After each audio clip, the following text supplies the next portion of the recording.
Miles Copeland. I've got to tell you, when we came in here, Miles wanted to click the door. Can you believe that? You taught me everything I know. Right, let's start. I think it would be only safe to say, to let everybody know, to only be fair, Ed and I started it, we've known each other 25 years. So if every now and then there's an in-joke, you have to excuse us, but 25 years. Okay, we'll start with an in-joke.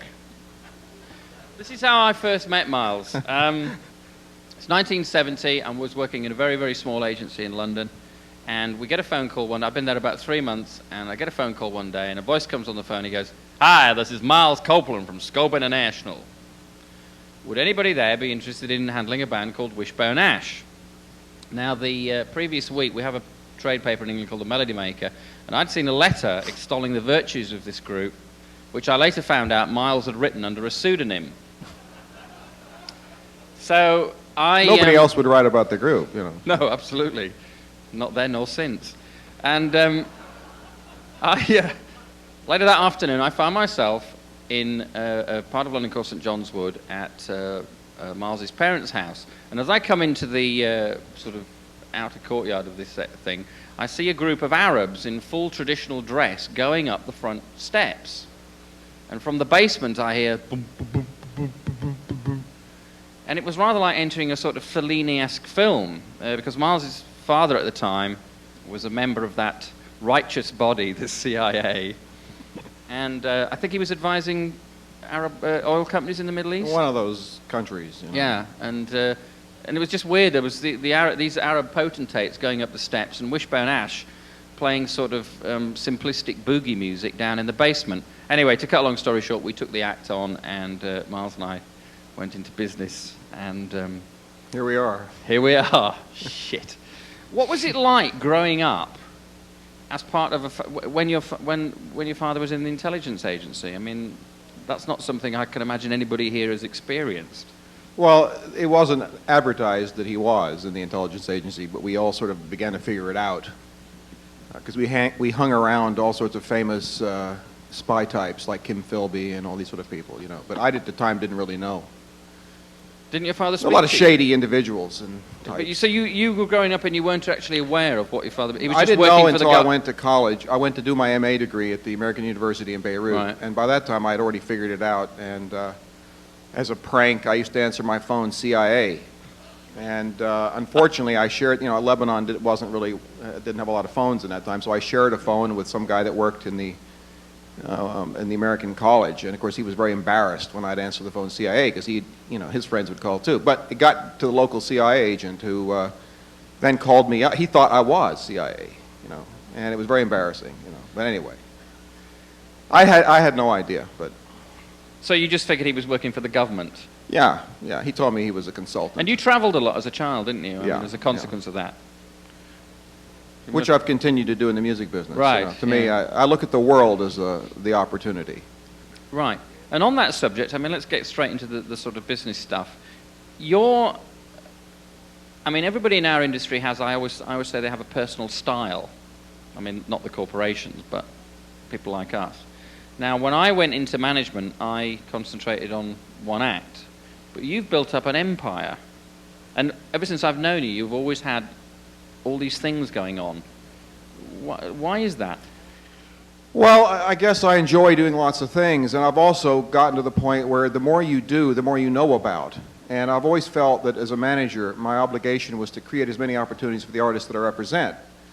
And if I could be as crass as to say, I look upon myself as a butcher.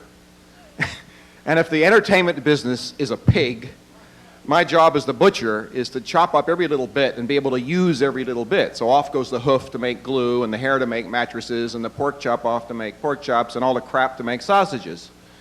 So if I have an artist and he has potential to score a film, to be an actor, to write songs, to perform live, to whatever it is he wants to do, I believe I should make those opportunities available to him.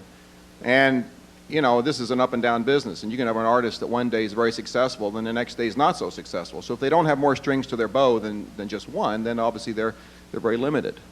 So I've had a great pleasure in taking artists who started as a Well, take Jules Holland, for instance, who was a keyboard player in a little group called Squeeze. He ends up as the biggest TV show host in England, and he's still doing very, very well. Music is now almost a sideline to him, but he has shows on television, and he's doing very well. So that, to me, being able to create opportunities for somebody and spotting a talent that may go beyond what they had originally come to me for is part of the challenge and the fun of the business.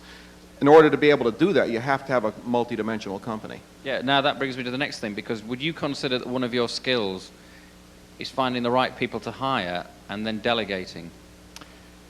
Yeah, because you can't possibly... The more you do, the more you have to delegate. And you have to also be prepared to allow people to make mistakes, because the best way to learn is to make mistakes. And some of the biggest mistakes, I've learned a lot from my biggest mistakes, probably more than my successes. And you have to, if you're going to bring somebody in and give them a shot, you have to actually allow them to make a mistake or two. If you don't encourage them and make them feel if they do make a mistake they're going to be in big trouble, then you really don't get the best out of people. So I have to delegate, but I also stay very hands-on. So I have a system of feeding information to me, and then I can make decisions, then feed it back out again. But if I don't, I have to have good people out there being able making all this happen. How many people are you currently employing? Do you know? Well, I don't know. More or less than 200? It's less than 200, but more than 100. Right. And where are most of those people occupied? Most are in Los Angeles, and then I have... No, I didn't mean geographically. I meant in the record company or in... The record company, the film company, the management company we've increased a bit lately. We've got a management office in London, Paris, Nashville, and New York. L.A. The film company fluctuates depending on how many films we have. Stop a second. Why have you got a management office in Paris? Because we represent some major European talent, like Zucchero. Oh, right. I handle out of Paris. Belinda Carlisle just moved to France. She lives now in France. She's resident in France.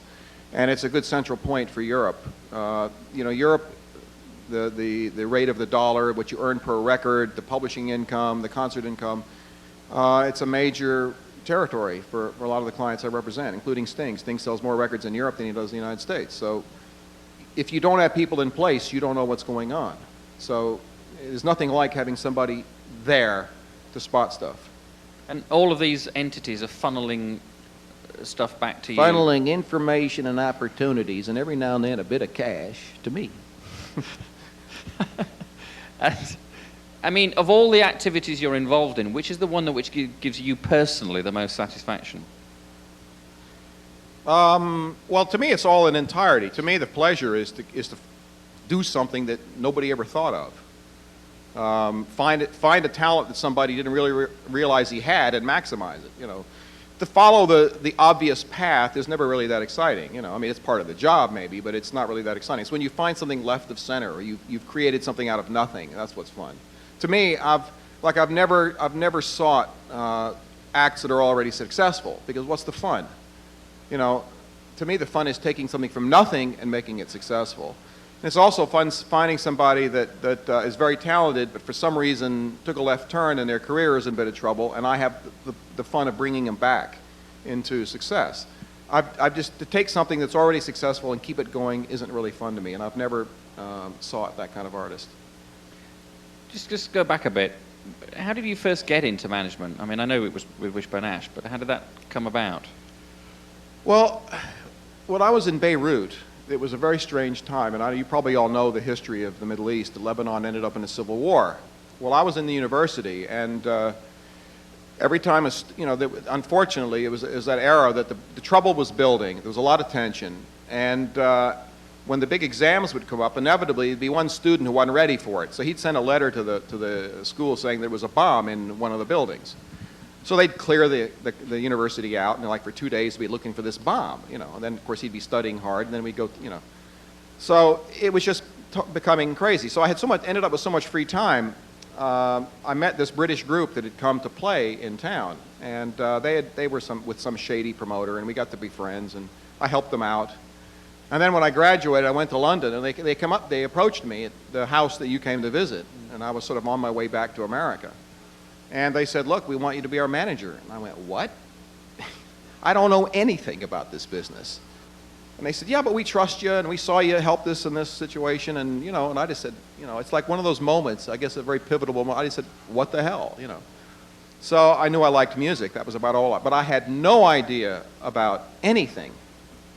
And That's certainly was the it. case. yeah. What at the time? Well, what fooled you was my American accent. You did. You fooled me with the If I'd letter. phoned up and I said, "Hello, my name is Miles Copeland. I got this group," you would have said, "Click."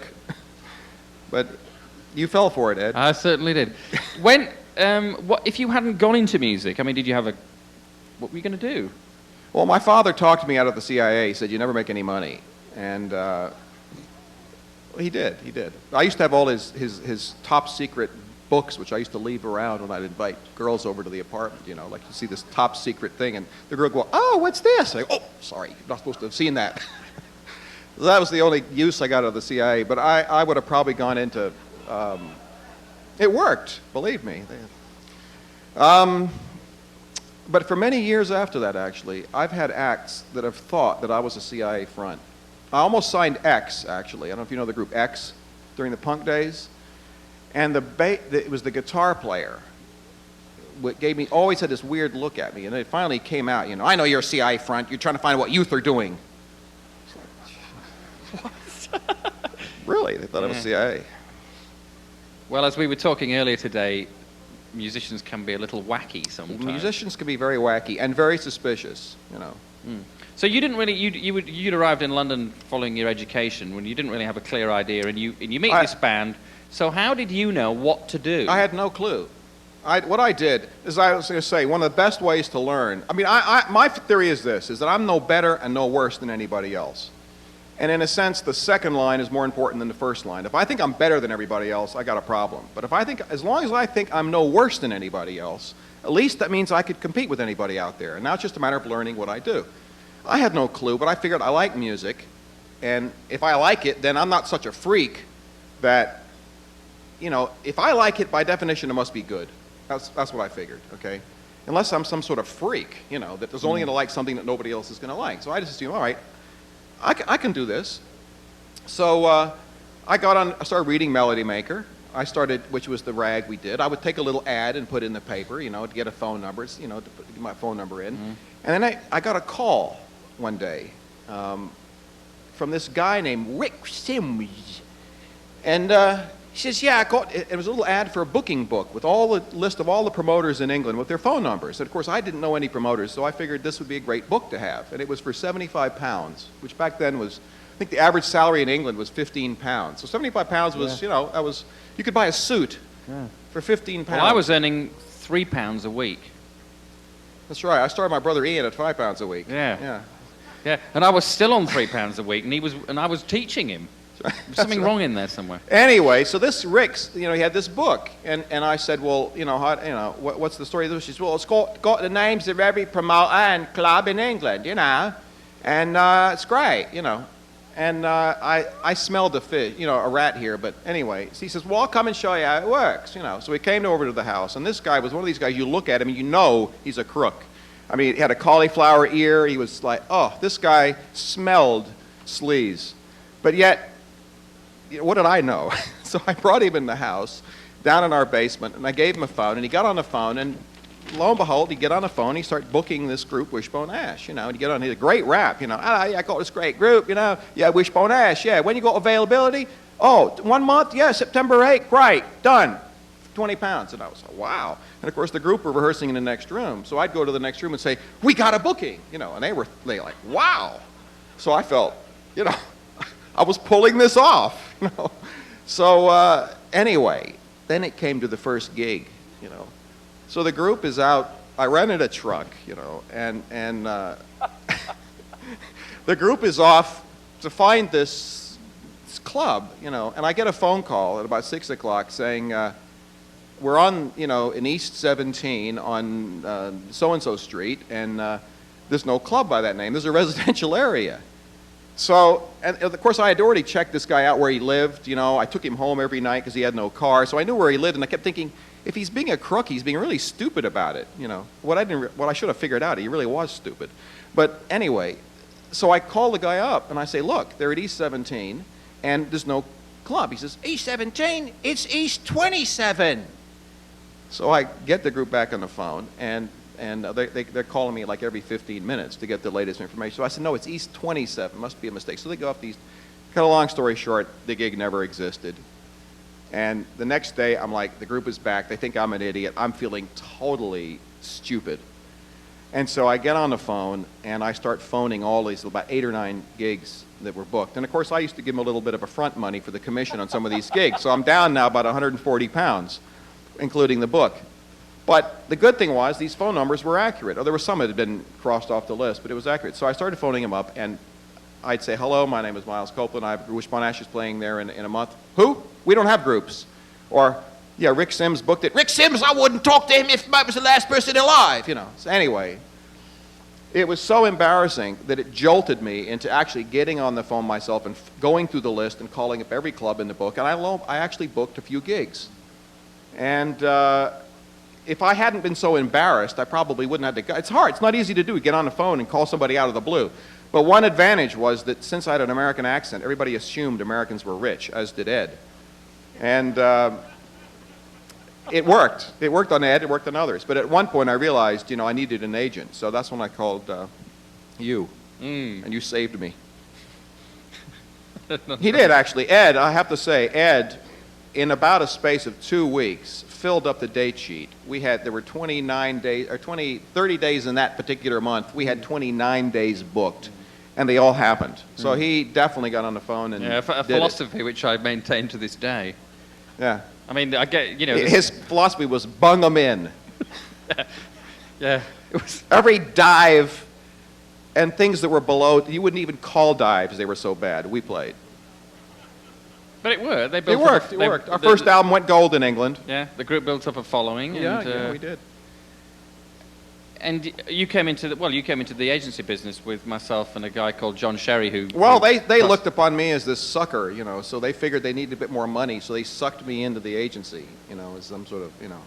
And then I started signing other groups, and actually I started doing pretty well until I was the eternal optimist. And then I made the biggest mistake in my life. I did this big tour.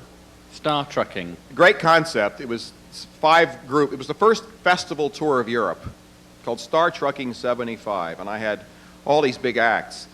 And the idea, I had 3 of my own acts and 3 big headliner acts, and the idea was the 3 headliners will help break my acts. And as a package, I could sell the package very easily as opposed to trying to sell my acts. So I was using these headliners to piggyback off of. Unfortunately, one of the headliners I booked was Lou Reed.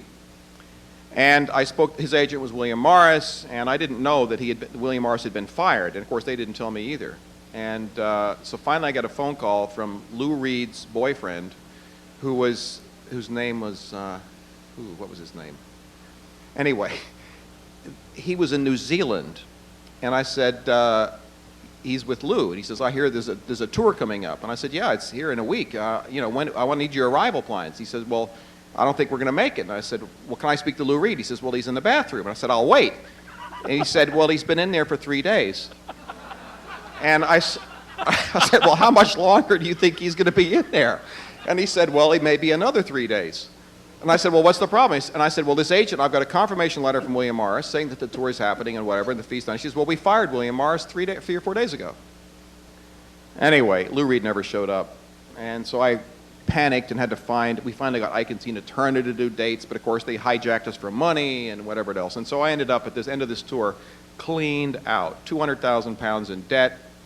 And of course, since I didn't have any money, all my acts, you know, my great friends and acts realized that the meal ticket was over, and they all split.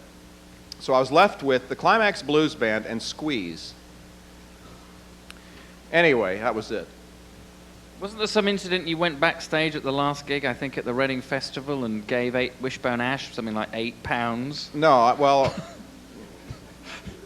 it was a little more complex than that. They had decided, we'd sort of, over this tour, relationships frayed. I've become friends with them again, actually. I mean, one of them actually works for me again, and I recorded them again. But at the time, they felt betrayed. I lost my, you know, I mean, I was in serious financial trouble. We'd already parted company by this time because I could see this coming. Ed was one of those fair weather friend types, guys, you know. Yeah. And now, because one of the interesting things about you is that you've really had sort of like 3 bites of the cherry in many ways. I mean, because you bounced back from this. I mean, a lot of people would have given up and. Well, it happened. But you stuck it out, didn't you? Well, as I say, sometimes it's your mistakes that you learn from, as long as you learn from them. And it happened at the same time that the punk revolution was happening. So the advantage of the punks were that nobody else in the entertainment business thought this would happen. So I was competing with no one. And so I was down on my luck. They effectively were down on their luck because nobody would pay attention to them. So we were in a similar situation. So they would at least take my phone call, you know. And Malcolm McLaren had I moved in with John Sherry again, who gave me a room, you know. So Malcolm McLaren was above us, and the Sex Pistols were there.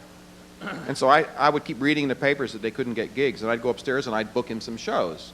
And he finally threw me out of there, saying, "Look, I get more attention saying this group can't play. You're blowing my cover here by booking them shows."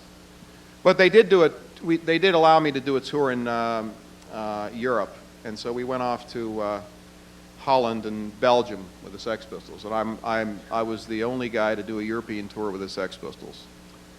So, but what that did do, of course, booking the Sex Pistols, is that all of a sudden I was the hero of this punk phenomena. So I come back to London, and every single one of the groups, from the Generation X, which was Billy Idol, and I represented them all for the space of about 4 weeks. I had the Sex Pistols, the Clash, Generation X, Patti Smith. I mean, you name it, I had them all, and it was utter madness. But of course, all the groups were sewn together. Meanwhile, my brother Stuart had formed the Police, and they were at least together. So every time one of the Generation X would, you know, they called, "Well, thanks for the gigs, great, man," and then they'd, in an English accent, of course. They would, of course, not get it together to get to the gig. So I get a panic call from one of them to say, "Look, we're not going to make it." So I call up Stuart and I say, "Look, I got a gig in 3 hours. Can you make it?" "Yeah, I'll be there." Bang, off they'd go. So the police got a lot of work that way. So the police were formed to cover cancelled shows. That's Police was a group that saved a lot of promoters' bacons, yeah, and they show up in the place. When they covered these gigs, did they call themselves the Police? Yeah, or the name of the did. act that they were covering? Yeah. And after a while, it got kind of stale, and I couldn't get any more gigs for the Police. And then there were these 3 groups in New York called Cherry Vanilla, Wayne County, and the Electric Chairs, Chairs. and Johnny Thunder and the Heartbreakers. And they had got some crook to book them, which failed. So they all came to me in a panic to see if I could save the tours, so which I then did.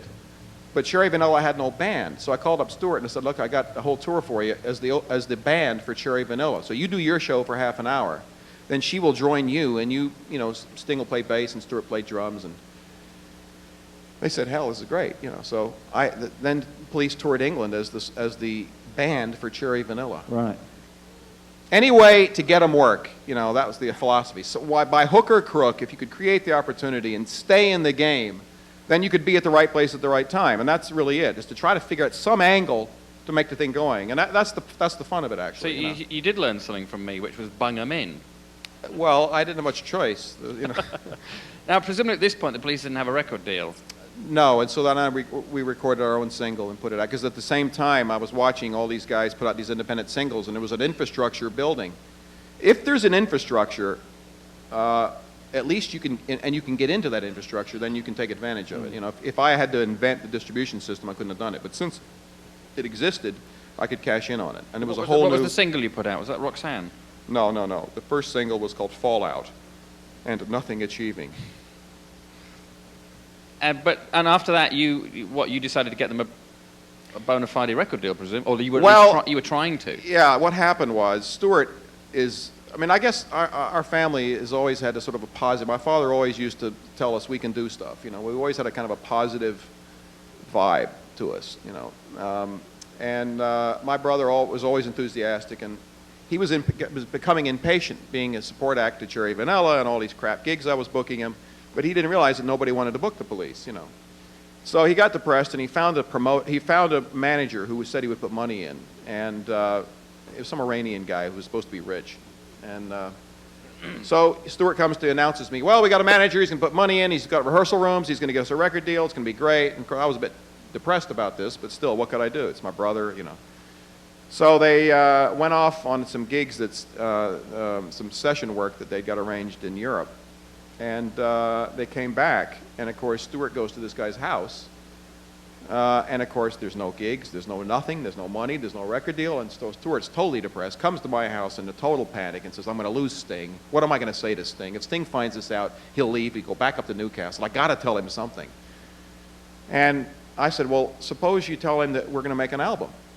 Because meanwhile, I'd found this studio in Leatherhead that for £1,000, they'd give me a month's worth of studio time. It was a doctor that fancied himself as a producer. Yeah, during the day, he'd be, chopping people up and giving them cold medicine or something. At night, he'd come in and produce, And so he said, great, we can do an album. I said, yeah, we'll go record it. I'll pay for it. And, I didn't have any money, but I said I'd take care of it. Anyway, so Stewart goes to Sting, says, we're making an album. So they said, great. They went in the studio, and they started making this album. And every day I kept trying to talk to this doctor, saying, look, why don't we take a percentage? Why don't you take a percentage on the album? If it sells, you make a lot more money. He said, no, I want that £1,000. I was like, yeah. So anyway, and the album was finished, and he still insisted on the £1,000. So I had to just skimp and save and scrape every penny to get the £1,000. Well, of course, the record ended up doing 10 million copies. Thank God I didn't. Anyway, I heard the record. I went into the last. I used to go in every 3 or 4 days and scream at him for that's always too crap and that's too traditional and this and that. And on the last day, I went in and went through all. Well, it was before the actual mixing came up, and it was about a week before the end. And I'd sort of belittled every song for some reason. I guess it was a bad day for me or something. And I said, well, what else you got? And the engineer says, well, there's one other song. And they wouldn't play it for me. But then they played Roxanne. And the minute I heard that song, I just, wow. A little light bulb went off in my head. And I said, wait a minute. I'm going to take this to A&M Records, where I had some friends, and see if we can get you a record deal. And hang on a minute. Were they going to not put this on the album? we were going to go, no, they weren't going to put it on the record. I've had the same They thought situation. it was a ballad. It was yeah. punk. It was punk. You were supposed to be doing 3-chord, Yeah. the whole And that stuff, was a very... That was it, That was... And Roxanne, Roxanne. Yeah, but it also had that reggae thing as well. Yeah, well, that, and then Sting says, you like that? I got some more like that. Really? No shit. So he has Can't Stand Losing You and all this, and I'm going, and all of a sudden, I thought it was really something. So I went over to A&M, and I said, look, I got this record. I can't tell you that the group's well-known. I can't tell you that I got any press. I can't tell you that the darlings of the press. I can't say anything good about this group except they're great, and that this record's great. And I'll give it to you for free if you promise to put it out. On one condition, that you have to put this single out in America. That's my only little extra thing you got to do. So they played the record and thought, hey, it didn't half bad, So they agreed to put it out, and it came out, and nothing happened. But there was started to be a little bit of interest in the group. And then they did agree to put the single out in America, and I took them over and toured them. And we got on Laker Airways, and, the rest is history. And this was still on a free basis? Yeah, it was totally free. One truth of this business, by the way. Sorry, I learned an important lesson from this, is that money, a lot of people, and a lot of lawyers, particularly and managers, think that the bigger the check you can get out of the record company, the better off your deal is. And if they had 2 record companies, they'll always go with the guy with a bigger check. Every time. And how many times you listen to a lawyer say, well, the idea is to get a best company, that's going to do the best job, and money's really not that important. Well, I never listen to lawyers. Yeah, but... every time somebody will come with a bigger check, and they will inevitably go with the bigger check, okay? But if there's anything I've learned, it is that money is irrelevant. And in a lot of ways, the bigger the check, the faster the record company walks from the act. The minute there's a hiccup, out of there, I think they've all had ingrained in their heads, good money after bad, don't spend good money after bad, But the fact that there was no advance on the police, there was the accountants never looked at the situation because they were, if they sold anything, we were in the black. But you were getting a royalty, presumably. Oh, yeah, we had a royalty. But there was no advance. Yeah, right, I understand. I paid the tour. All they had to do was put the record out. And this gave us utter freedom. And every time we wanted to do something, the A&M's attitude was, hey, what the hell? Yeah, we'll pay for that because, hey, we're making money on this group. So they were paying for videos and paying for stuff that, But at this point, had you done like the standard long-term album deal? Yeah, we had a long-term deal, which we, of course, renegotiated as we got successful. Right.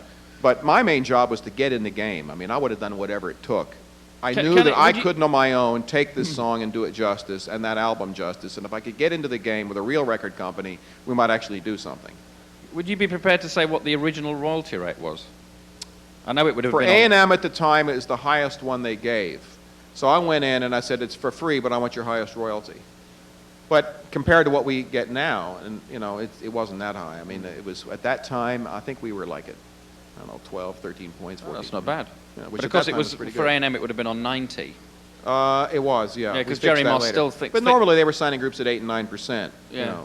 On 90%. I mean, Jerry still thinks that breakages is a factor with CDs. Well, he's left that company now. Now it's Oh yeah, gone. of course. Yeah, sorry. But we have a little bit of the residue of that. But Right.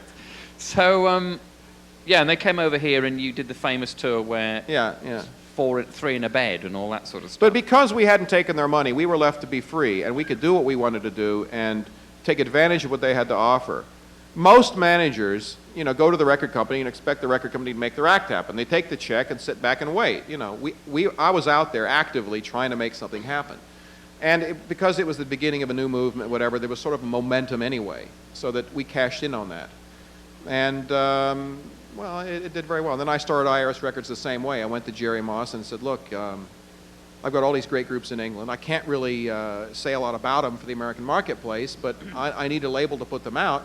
I tell you what, I won't ask for an advance in the label. You just, I'll give you the record, and your salespeople can tell you what they think they can sell, and you press up in relation to that.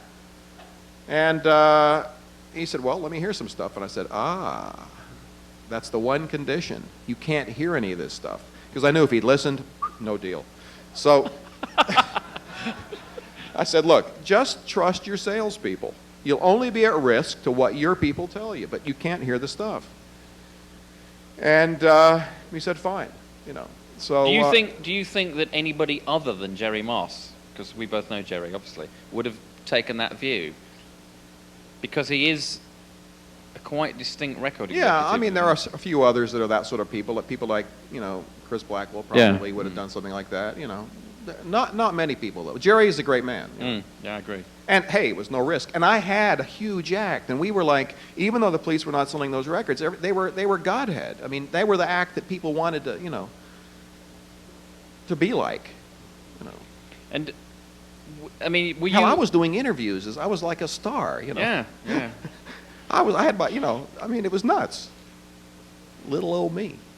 I mean, as this process was continuing, I mean, were the group aware of the fact that, I mean, there's a thing with the musicians, when you're in the middle of the maelstrom, you don't always know that you're actually being successful. We all knew, but it's one of the things that became very obvious and very apparent later on is that we got very divorced from the fact that we were making huge sums of money all of a sudden. And since we were profit, we were only there was three guys in the band, and a one-a-road guy was basically plus me. When we were at Shea Stadium, and it was like sold out, what is it, 100,000, 100-something thousand? A bit less than that, but... Anyway, 100,000 some people.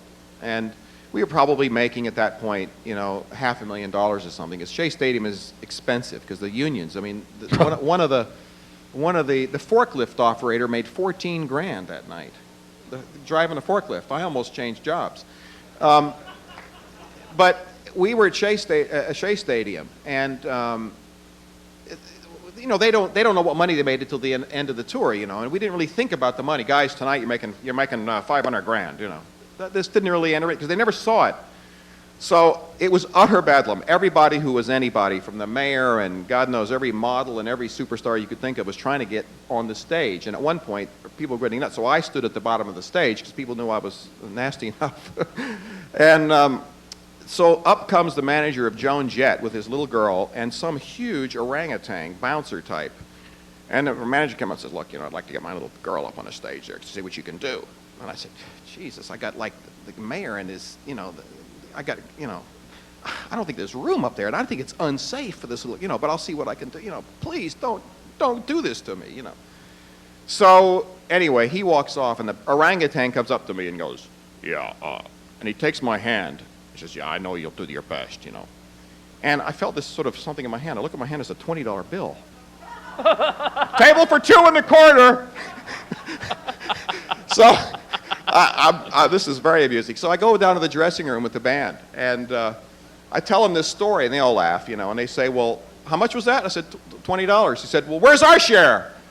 So I doled out $5 each, And that was, And then about 2 months later, we had a similar circumstance. We were down in Miami, and we were playing, and, it was, 25,000 people or something, and up shows this limo backstage. It was one of these, it was an arena type things, and it's sort of an open air backstage, and up pulls this big old limo, and out comes Lord so-and-so. And he comes up, and so one of the road guys comes to me and says, there's this Lord Jones, Lord Jones out in the front there says, he's a friend of yours and you've invited him to the show. I said, Lord Jones? I don't know any Lord Jones, So I walk out, and I walk up to the guy and say, excuse me, can I be of any help? And he says, yes, I'm here to see Miles Copeland, We're doing a very large business deal, and I'm here with some friends, and he told me to be here. I'm a little late, actually, but I need to see Mr. Copeland right away, So could you, my friend, do come this way. So I'm saying, excuse me, Miles Copeland invited you? And your name is Lord Jones? And you got it here in a Rolls Royce with all your rich friends? He says, yes, please, can you please arrange it, I said, well, I'm Miles Copeland. You've showed up here in a Rolls Royce. You got 25,000 kids out there that spent their $25 to be in this show. And you obviously have enough money to show up here in your Rolls Royce and all this crap. So you could obviously buy a ticket, couldn't you? So why are you trying to get in here free? And then one of his friends comes up, and I said, look, you want to come to this show? I'll tell you what. I just happen to have 5 seats. Oh, they're $100 each. And he was so embarrassed. He whips, his little friend comes out, and they dole out $500. And I said, come this way. So I stuck him like backstage in the pit where they could hardly see anything, So there are your seats, right. And I go backstage and I tell this to the group. And once again, they're going great. They're all laughing around. I said, right, where's our bit? So I dole out $100 each. And they all looked at it. And Andy says, this is like real money. It's like this is real. This is great. Let's go on stage. And they went on. They did a hell of a show, But we became so divorced from money that it was just didn't mean anything, When you're, I'm very familiar with this, but when you're at that level, and particularly in the States, would you agree that it gets sort of almost Fellini-esque? It's just touring the States when you're at that level is bizarre in many ways. And how were they coping with it? Because, the police, luckily, had been through the downtimes, and they knew that you can fall prey to a lot of the things, and that you can't just assume you're going to be. One of the biggest mistakes, and you've seen it, and I've seen it, and we've probably all seen it, group gets to be successful on their first record, and they think they've made it, that's it. Yeah. And then they don't have to be nice to anybody anymore, and they don't have to do these TV shows, and they don't have to interview this person. Sting particularly would always used to say, and he still says it, he says, you know what, it could go away tomorrow. And always in the back of his mind is that little sense of insecurity that, you know what, I've got to continue to do what has to be done because it could go away tomorrow. And I think that was a very important element in the success of the police. They had the drive to do it, but they also knew that you have to go out and play the game and do what you have to do. But the opportunities that are thrown at you, and everybody's telling you you're great, and the opportunity to just go crazy is huge.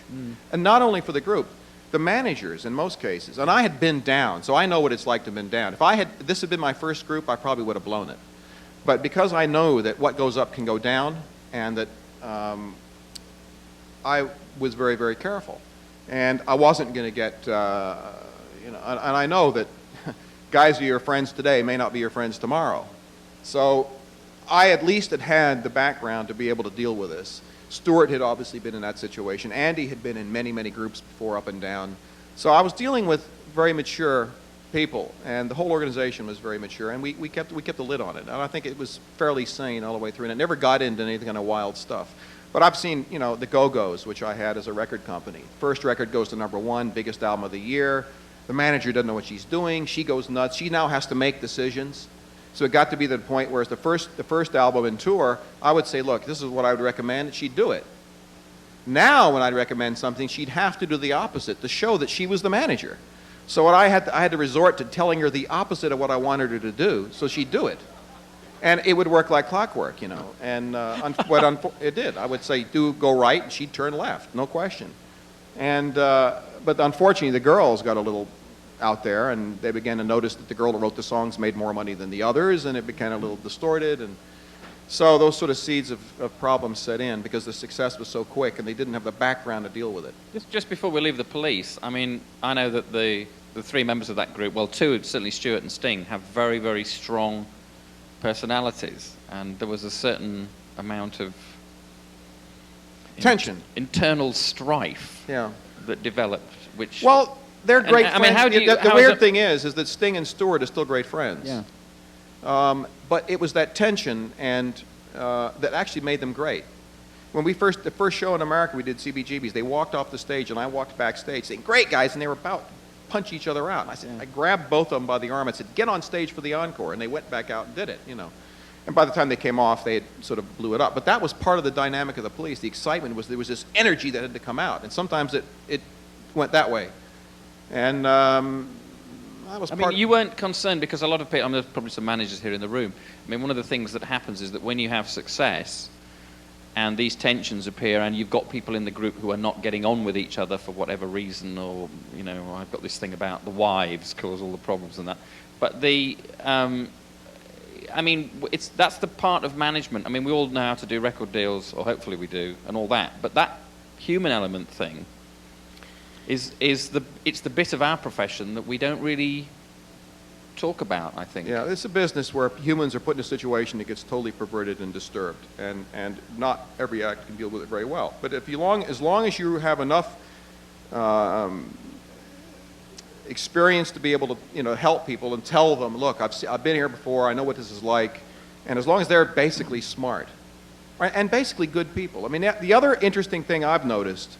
So I had the opportunity on two occasions to travel in a very close relationship with a lot of other managers who were also in sort of my position and big acts on the Amnesty tour. And on one tour we were with Bryan Adams and Bruce, and then on the second Amnesty tour with John Landau and Bruce Springsteen and Peter Gabriel and all these people. And the weird thing is that like Bruce Springsteen is a really good person. He's a good guy, And Mark is a smart, good guy, And you think, there's no, these guys are talented, one, but they're also basically good, smart people. Yeah, I mean, Peter Gabriel is a wonderful person. Yeah, I mean, Lost and the you're plot, thinking, but what, there's no accident that these guys actually somehow filtered up and stuck and stayed there because they're essentially in their heart, they're good people.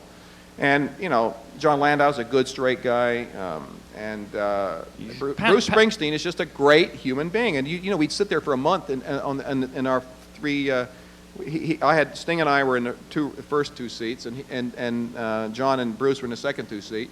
And we got to be great friends, and you could really see that there was something special about him as a person.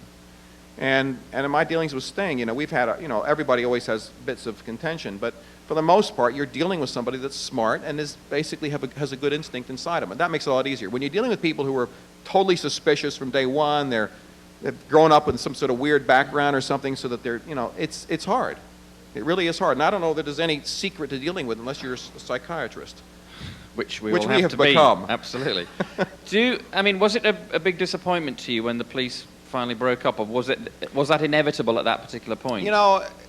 In a way it was, but it sort of happened by attrition in a way. I mean, we sort of woke up one day and realized that, and Sting went off and did something great, and Stewart's not been great, and I haven't really missed it. We did it. What's the point of just continuing doing the same thing? People keep asking me then to get together, and I'm going, well, why? But I remember you and I spoke, you won't remember this, but I remember you saying to me, God, I wish I could get just one more tour out of them. Yeah. I would have liked to be honest, I would have liked to have one more tour. Because we had reached a pinnacle, but I wanted to just, really do the final big tour. The pension fund. Yeah, I guess you I could gotta put tell it you, that Miles, way. From my own experience, you were best to quit when you did. Pardon? They were best to quit when they did. You can't keep looking back, I think if you do something for the money, that's the worst possible reason for doing it. True. However, depends how much. Yes, that's always. Yeah. Yeah. Now, somewhere in all of this, you said you formed IRS Records. Yeah. Well, I had all these groups, I've always had for someone who I guess appears to be relatively straight. Yeah, but I mean, a lot of the musicians you work with, you use the word disturbed and perverted. I mean, a lot of your artists are disturbed and perverted. And I mean that in the nicest possible way, of course. I mean, you have a Canadian act, don't you, that's disturbed and perverted currently? Who's that? The Jenny? Oh, no, they're from Miami. Oh, are they? Oh. That accounts Oh, the for it. Jenna Torturers. Yeah. Yeah, well, they are the ultimate of what they do, which I They find certainly intriguing. are. Yeah. But that's sort of... I don't participate that's- in the nipple piercing and the penis stuff that they do and all that. What were you telling me yesterday about they did to some guy in from the audience? You got to tell the people here that. Well, I guess I had this wild notion once that I was going to create a label, which was going to be the most outrageous label in the United States about 2 years ago. And we were going to call it Shock Therapy, because we were getting some weird tapes in it, some acts that were kind of strange. And I was thinking, wouldn't it be fun to have a label that was like a label that only signed the most lunatic acts out there? So we sort of cast our net out and called everybody we knew and said we wanted, to get some wild groups. Well, one tape came in from a group from Miami called the Jenna Torturers, who's fronted by a girl named Jen, who is a surgeon by day. And she's flown to accident sites all over the South of the United States to cut up body parts. And her specialty are eyes. And you go to her house, and she's got in her refrigerator is a jar of eyeballs, human eyeballs. But she cuts. She's intelligent. You go to med school, you graduate, you do 10 years of whatever it is of surgery and whatever. She's a surgeon, But by night, she's in this group which does piercing and God knows what. And they have an X show, which I've actually never seen.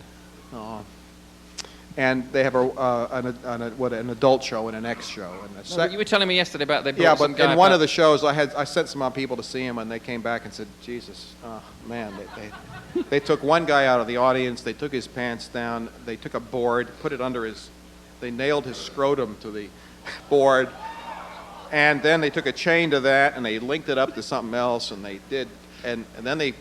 How many guys in the audience just crossed their legs? Woo! Yeah, they do some pretty wild stuff. But she's incredibly intelligent, so she can sit here and tell you why this is socially significant. Well, if I come back next year, maybe we'll get her up here and Yeah, she can... I have not pierced myself yet, though. I'm still not quite a convert. So anyway, just jumping back again. So you formed IRS Records and you put that through A&M. A&M, yeah. Yeah. Which then was basically CBS to be a overseas. home for all this For all these loonies, yeah. miscreant talent that you've discovered. Are you drawn to people who are... I'm drawn to people who have a unique talent, have something special to say, and I don't care if they're a bit weird. I always liked you, Ed. Yeah, but that was because of the latex. Ed was one of these kind of guys. When I first met Ed, he had one pair of trousers. They were leather. And in the first 3 years I knew Ed, he always wore the same pair of trousers. I kid you not. There's leather trousers. That's all you had. Well, I wore them till they walked away. Yeah, they had a life of their own. Yeah, they're in a museum now. Yeah, anyway. I think Wolfman Jack's got them.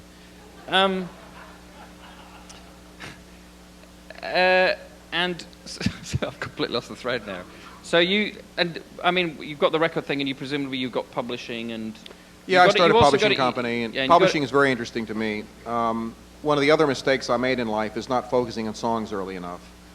And I had the thing, somebody asked me earlier today, what's your one advice you'd give somebody? And I said, follow your own instincts. If you see something's not right, it isn't right. So deal with it, So many times this happens in our personal lives and whatever, You follow the line of least resistance, and you say, well, I know the singer isn't really that great, or the songs really aren't that great, or this guy can't really drum, or whatever the thing is.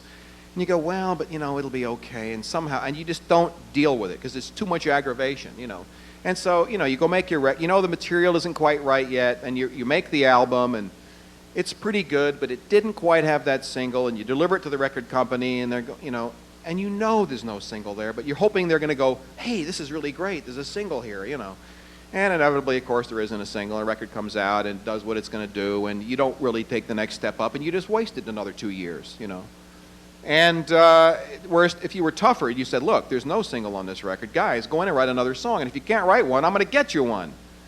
And a lot of groups obviously resist this, but a number of years ago, about 5 years ago, I went to Nashville. And Nashville is a songwriter town. It's the last place in the world where they really have focused on the essence of music, which is make sure you got a good song. A good song, you don't have to have a brilliant producer. You don't have to play great. You don't have to sing great. But if the song is really great, somehow it can carry a lot of it, you know. Not to say that a brilliant singer can't do business with a song that's okay and all that, but if you have a great song, it's hard to go wrong. And the Nashville people really focus on this, and they'll sit there and they have songwriters, and they put this guy with that guy, and they're busy like a chemistry set trying to come up with those songs. And you know, one thing you got to say about Nashville music is the stuff is structurally right, the hooks happen right, the messages are right, and it works. You know. It may be a bit formula to some people, but they've really got the essence down. And when I went to a songwriting thing down there and saw this happening, I thought to myself, God, if I could only do that in the pop world, you know, and I could somehow get that discipline of the song together with the sort of creativity and the left quirkiness of the pop rock side, I might have something. So I dreamed up this. Well, the other thing I'd done as an aside is in a wild moment, I bought a castle in France. Don't ask me why, but I bought it was there, okay? You know, it was on, you know, I mean, this is a, moat, 10 towers, you know, 13th century, you know, battlements, the whole schmear, you know, out in the middle of nowhere in France. And it's the damnedest thing. And I've got this thing, and, you know, what do I do with it, you know? Anyway, so I thought, well, I got to find an excuse to show that this wasn't the dumbest thing I ever did. And so I thought, I know, I'm going to do a songwriter retreat. I'm going to invite songwriters from all around the world, and I'm going to mix them together, and we're going to write songs.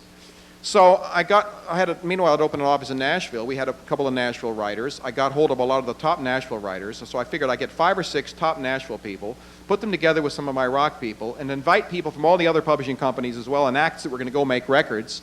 And I would bring them all together. I had a chef that's this fantastic chef.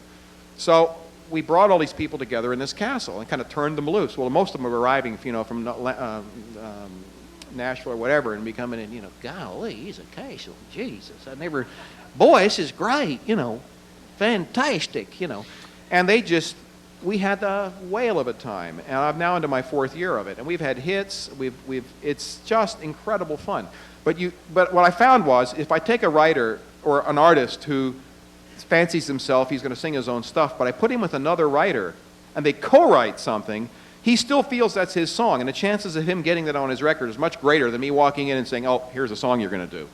So the co-write thing really started working, and I figured that's now my angle, and I have artists now that, you know, that I'm not quite sure that they've got it, and I'll say, guys, I'll tell you what, you're going to come to the castle, you're going to have 1 week there, you're going to have a great time, you're going to write songs, and hey, maybe you get something, you know.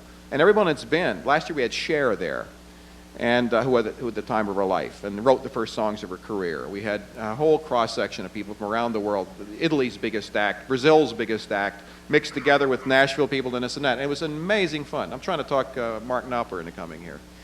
So where did he come? Anyway.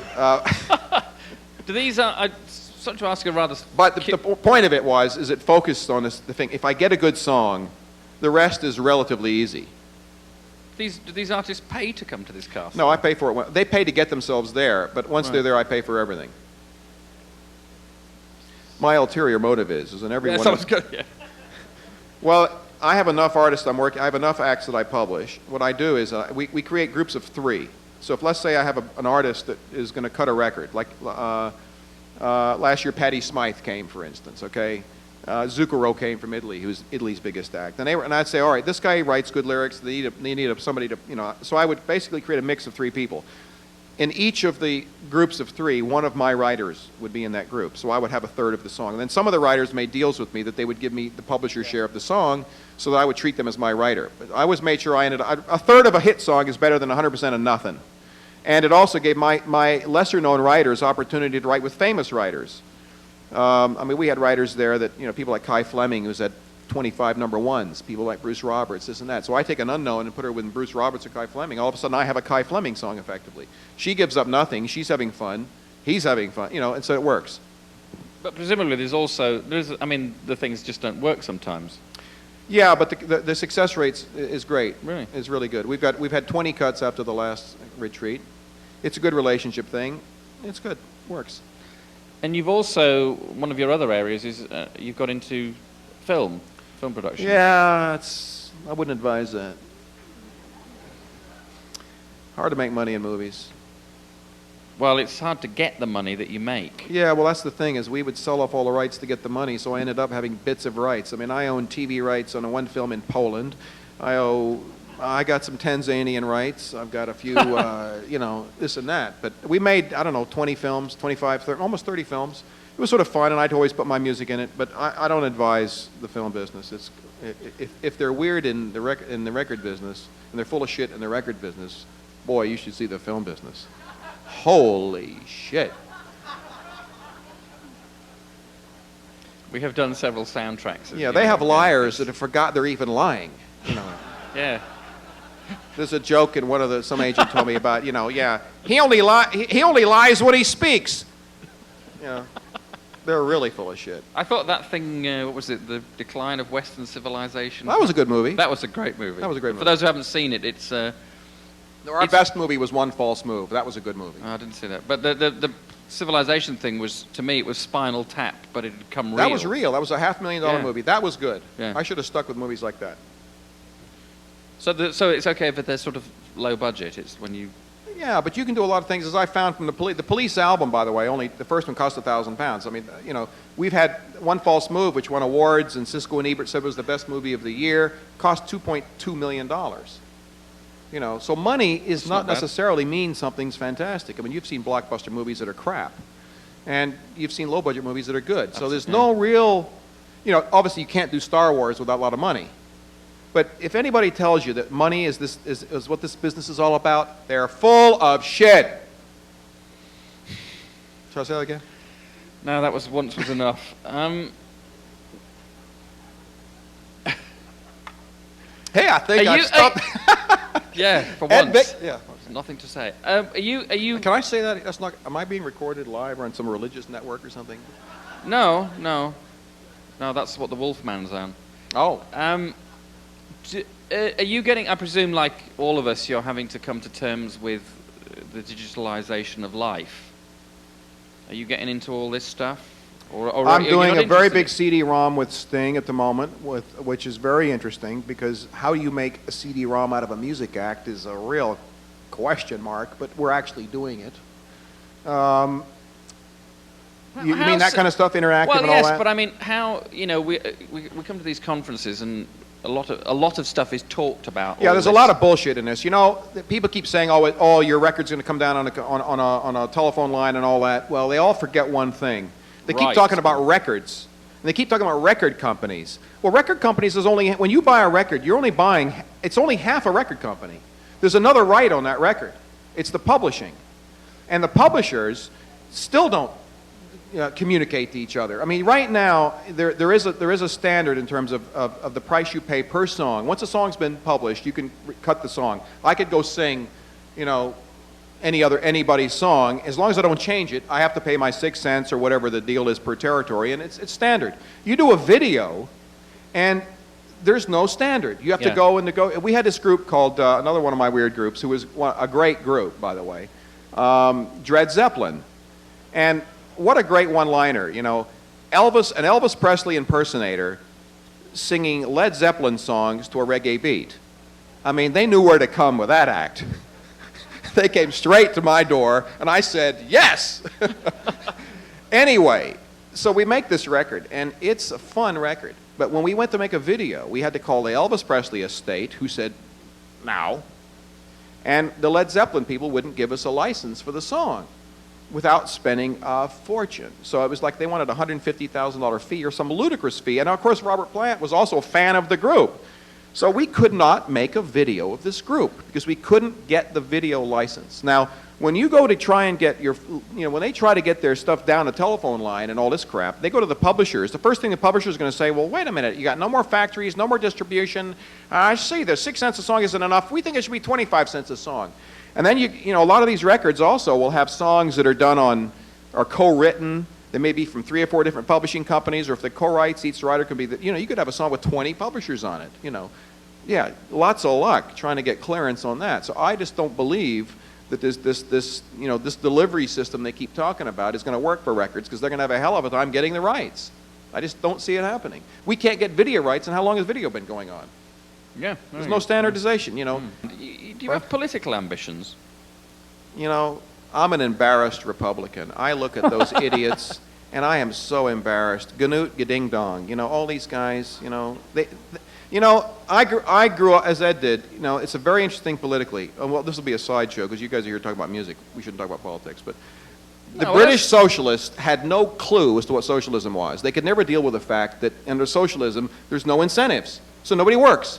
They never dealt with that fact. They never could deal with it. And that's what, capitalism, people work because they get paid. And they'll screw the next guy to do it, And these Republicans don't know that. They're busy saying, get the government off the backs of the working man. Well, Christ, they're going to take away all of his, God knows what's going to happen. These guys don't, they know as little about capitalism as a socialist knew about socialism. Because you did this famous... if I could afford to be a politician, I'd stop everything today and go do it, but I can't afford it. So my view is, I'll make them enough money so that my son can go into politics. Let him do it. You need, you got to have some cash. Yeah. Or your sons. I mean, I've had friends who say, well, why don't you go into politics? Because in England, in the music business in England, you had to be left-wing because everybody was. The Melody Maker and the NME, they're so lefty, that you had to be. And they would take a poll of all the musicians, and the musicians would always say they're in for the Labour Party because, you had to say this. And for some peculiar reason, I had a friend of mine who became the program controller for Channel 4 in youth programming. And he liked me for some... Actually, I befriended him at a show, and he thought I was a good guy because he was a nobody. And since I, being who I was nice to him, he figured I was an okay guy. He gets promoted out of being in this lowly position to being the programming controller of the entire Channel 4 network, which is, there are only 4 channels in England. He has a friend who's the program controller for all political programming. Brings him over to the house and introduces him, and we have a good political conversation. It was a lot of fun. And the guy says, I'm doing a show called My England, and we can't find anybody in the music business that will say anything intelligent. There are all these lefties talking utter garbage, Would you say something? And I said, God, what do you mean? He says, well, we'll give you a TV crew for 2 weeks, and you go around in England, and you tell everybody what's good and what's bad about England. And I thought, whoa, that sounds like fun.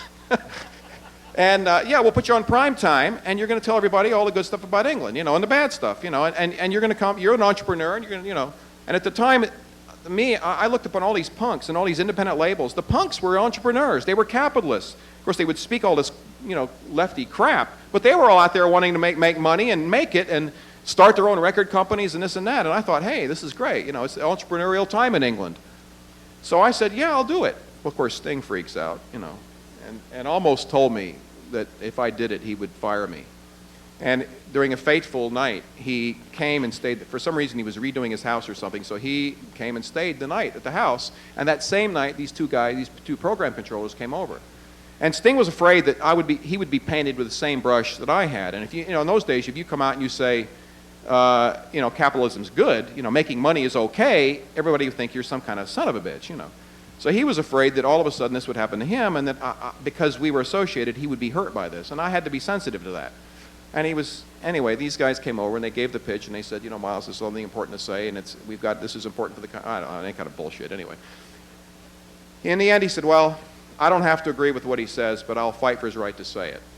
And great, so I did the show. And that's very Sting. Yeah. That is.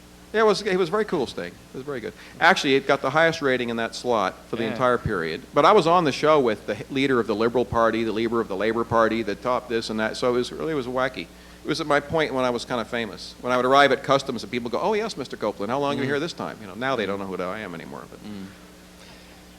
But they see CIA on the passport and... That's just something about that. I mean, you're talking about Actually, they do. Every now and then they do know who I am. I got somebody that... Being fired by your artist. Oh, you're Stuart Copeland's brother. This whole thing about being fired... I've grown up as the son of Miles Copeland, or my name is Miles Copeland. I'm Miles III. I'm either the son of my father or the brother of my brother. That's it. That's okay. Do you? I'll switch tack again because I'll get the last question. Do you? I mean, do you find it unusual that both of your brothers are working in the business. I mean, is that a consequence? Well, as I gave them of their you- first jobs in it, I guess Yeah, it's not I mean, so is it a unusual. consequence of you bringing them in a sense?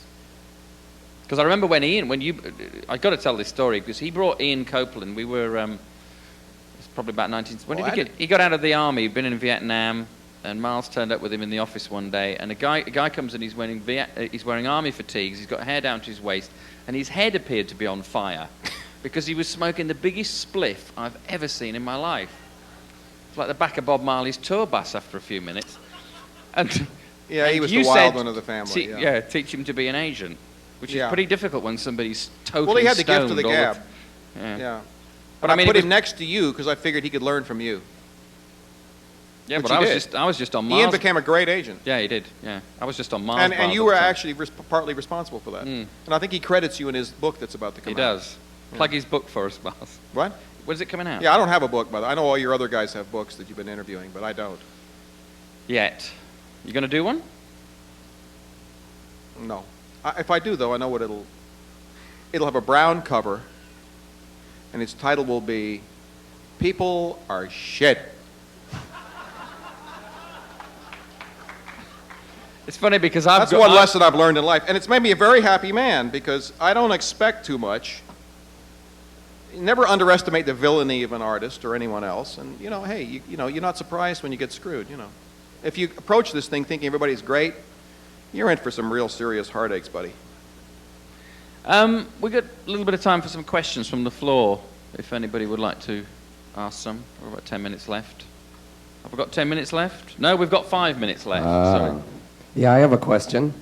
God, there's a voice coming out of this box. over Sorry. here. Oh, right. I was at a bowling party in Santa Monica with Randy Mantooth, and you were there, Miles. Were you managing actors as well at one point? This is, what, 2.5 years ago? And if so, how does it differ?